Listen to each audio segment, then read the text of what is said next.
We went to China to look at the electric car industry because it seems that China is really poised to dominate this industry. Chinese cars are sort of known for being not necessarily very good quality, pretty inexpensive. What NIO is trying to do is build an all-electric car that's also a luxury car, and that is appealing to newly wealthy Chinese who have money to burn and want to spend $60,000 on a car. That's roughly what a NIO costs. One of the founders, William Li, told us, we're not really a car company, we're a lifestyle company. And that's kind of a cliche. A lot of companies that actually sell things, that sell stuff, these days want to tell you that they're a lifestyle company. But I think with NIO, there's an element of truth to it.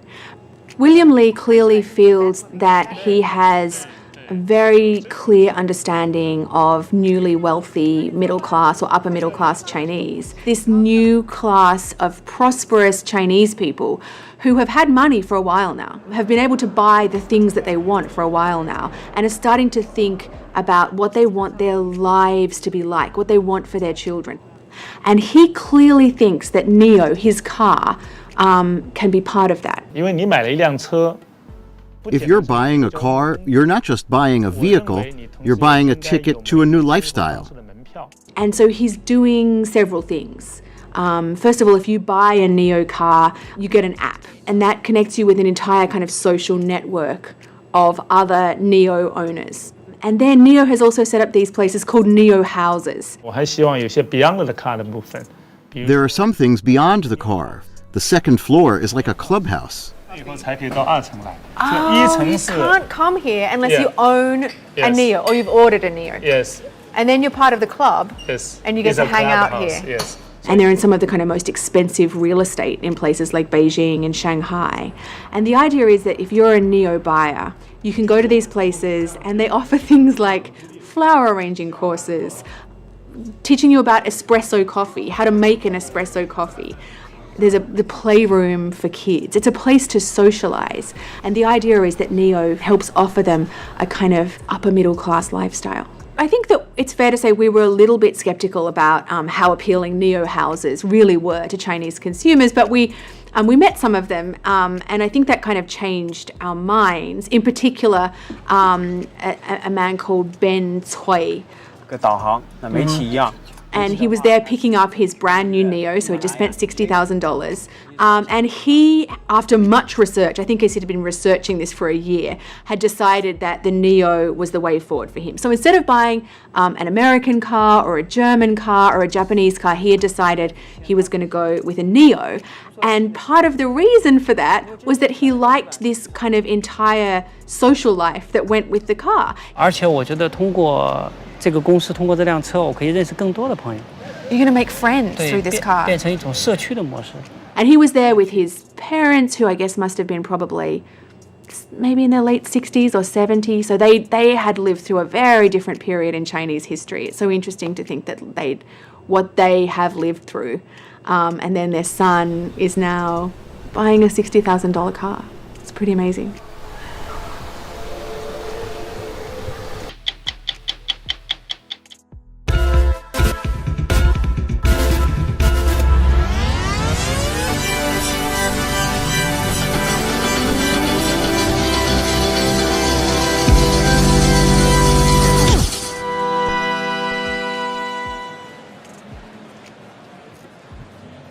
All right. James. Hi, Willem. How are you doing? Good. Good. These are comfortable chairs, aren't they? They're really, really good. So I like these shows. Yeah. Also the shoes. We're showing off. Yeah. That's good. Excellent. Let's dive straight in. Yeah. So, the story of NIO. Can you just tell where it all began? How did you grow so fast into what you are today? Yeah. And NIO, it means a new day. Yeah. And our Chinese name, 未来, it means blue sky coming. Oh, really? So I founded this company 4 years ago. And at that time, the pollution is very, very heavy in China. Yeah. Air pollution. So I decided to found this company. Yeah. Exactly. So you were founded in 2014. Yeah. Right? And then you did an IPO this year. Yeah. maybe we are the fastest auto company from startup to IPO to Exactly. public company. Maybe. Yes. I think so. I really think so. Yes. And so, at which stage are you with the company right now? How many cars are you producing? How many cars are you selling? We already produced more than 10,000 cars. We delivered our first ES8 at the end of June. And now in 5 months, we already delivered more than 80,000 ES8. 80,000. Yeah, our first 7-seat SUV. All right. Yes, Oh, wow. it's a big car. Actually, in that stage. That way? Yeah, yeah. Okay. Hope everyone can There's one that you visit can and have a look see. at. Yes. That's excellent. What types of cars are you making? You mentioned an SUV. Yeah. But what are the other models? Just to get the basics out of the way. We in the year 2016, we launched our first supercar, Yeah. EP9. Yes. It's the fastest electric car in the world. And, Fastest electric car in the world. And the fastest autonomous driving car in the world. All right. And very, very fast. And last year, we launched our first 7-seat SUV. The size is as big as Q7. Okay. And Q7. it's a big SUV for family, maybe with 2 boys, 3 kids. Yeah. And we will launch our second SUV actually next week. Next week? Yes. Oh, really? Next All right. week. Maybe we should have had a launch. Yes, here. 3 SUV.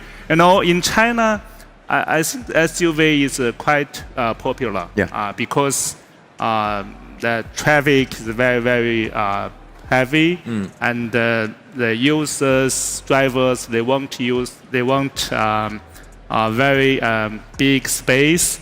So that's the part of user experience. Yeah, absolutely. Yeah. User experience is something that we'll also dive deeper into in a bit, but still briefly on the basics of the business. So you're operating in China Yeah. at the moment. Are you in other markets as well?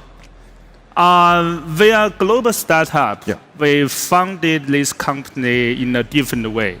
At first, our headquarters is in Shanghai, but we founded team in Munich, in London, and in the Silicon Valley. Got it. So we have more than 1,000 people out of China. So global development, but the market focus in China first. Yeah.